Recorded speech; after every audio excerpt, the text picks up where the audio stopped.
નમસ્તે વિદ્યાર્થી મિત્રો, આજે આપણે જોવાના છે ઇન્ડક્શન જનરેટર અને તેના ઉપયોગ. ઇન્ડક્શન મોટરનો એક ઉપયોગ ઇન્ડક્શન જનરેટર પણ છે. સૌથી પહેલાં જોઈએ કે ભાઈ ઇન્ડક્શન મોટર લિમિટેડ સ્પીડ એટલે કે સિંક્રોનસ સ્પીડ કરતાં ઓછી સ્પીડ હોય ત્યાં સુધી મોટર તરીકે કામ કરે છે.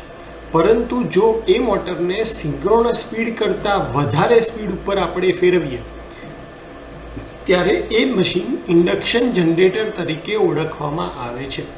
તો પહેલાં તો આટલી વસ્તુ ક્લિયર થઈ ગઈ કે ભાઈ ઇન્ડક્શન જનરેટર એ એક ટાઈપની ઇન્ડક્શન મોટર જ છે જેને આપણે સિંક્રોનસ સ્પીડ કરતાં વધારે સ્પીડથી ફેરવીએ છીએ. બરાબર, એટલે ઇન્ડક્શન મોટરની અંદર શું થાય છે કે ભાઈ આપણે ઇન્ડક્શન મોટરને સપ્લાય આપીએ અને સપ્લાયની મદદથી એ ટોર્ક પ્રોડ્યુસ કરી અને રોટરને ફેરવે છે. એટલે સ્ટાર્ટિંગમાં જ્યારે સપ્લાય આપશું, ધારો કે અહીંયા 3 ફેઝ સપ્લાય છે, જેવી સ્વિચ ઓન કરી તો ઇન્ડક્શન મોટર શું કરશે? સપ્લાય લેશે.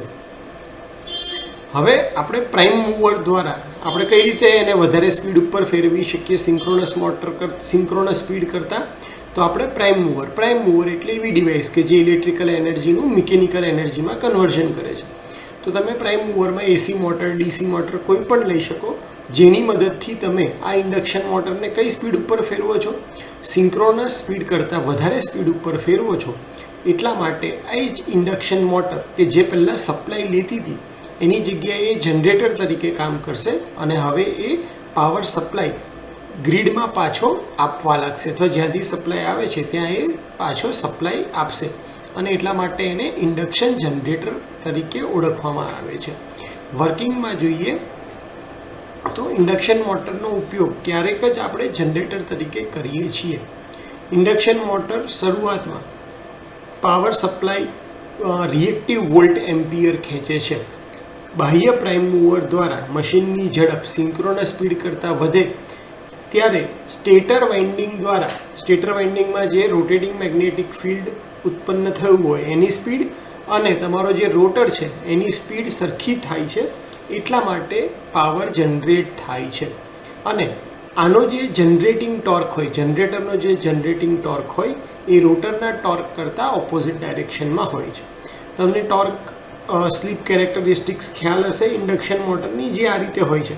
પણ એક આ સિંક્રોનસ સ્પીડ કરતાં પણ જો તમે આગળ જાઓ તો એ જનરેટિંગ મોડની અંદર કામ કરતું હોય છે અને એ વખતે એની સ્લીપ કેવી થઈ જાય છે? નેગેટિવ છે, કારણ કે સ્પીડની વેલ્યુ NS કરતાં વધી જાય છે અને આપણી સ્લીપ શું હોય છે? NS minus NA. તો NAની વેલ્યુ NS કરતાં વધી જવાથી આની કેરેક્ટરિસ્ટિક્સ આખી રિવર્સમાં આવી જાય છે. તો ઇન્ડક્શન જનરેટરની અંદર સ્લીપ નેગેટિવ હોય છે, આ ખાસ કામનો પોઈન્ટ છે.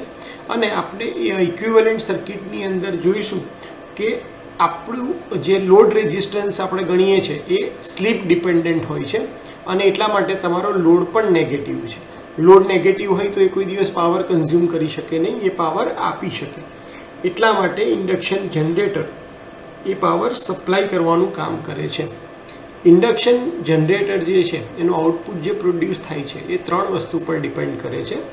નેગેટિવ સ્લીપના મેગ્નિટ્યુડ ઉપર કે ભાઈ સ્લીપની વેલ્યુ કેટલી છે, રોટરની જે સિંક્રોનસ સ્પીડ કેટલા જમ્પથી એટલે કેટલા ફોર્સથી તમે સિંક્રોનસ સ્પીડ કરતાં વધારે સ્પીડમાં ફેરવો છો, અને મોટરનું જે રોટેશન છે એ કેટલું છે જેનાથી એ ઇન્ડક્શન મોટર તરીકે પહેલાં કામ કરતું હતું અને પછી ઇન્ડક્શન જનરેટર તરીકે કામ કરે છે. ઉપયોગો કયા કયા છે? તો પવનચક્કીની અંદર આપણે ઇન્ડક્શન જનરેટર દ્વારા પાવર જનરેટ કરીએ છીએ. ટ્રેક્શનની અંદર આપણે બ્રેકિંગમાં ઇન્ડક્શન જનરેટરનો યુઝ કરીએ છીએ અને વેરિયેબલ સ્પીડ અને ઓછા ફ્લક્ચ્યુએશનવાળા નાના કેપેસિટીના જનરેટરમાં આપણે એનો યુઝ કરીએ છીએ. તો ઇન્ડક્શન જનરેટર જ્યારે પૂછાય ત્યારે તમારે બેઝિક એનું સમજાવવાનું છે, એક આ ફિગર ડ્રો કરવાની છે, ત્યારબાદ વર્કિંગ સમજાવવાનું છે અને ત્યારબાદ આ જે પેરામીટર અને એની એપ્લિકેશન છે એ શોર્ટમાં લખવાની છે. હોપ કે તમને ઇન્ડક્શન જનરેટર વિશે ખ્યાલ આવી ગયો હશે. વિડીયો શાંતિથી સાંભળવા માટે થેન્ક યુ સો મચ.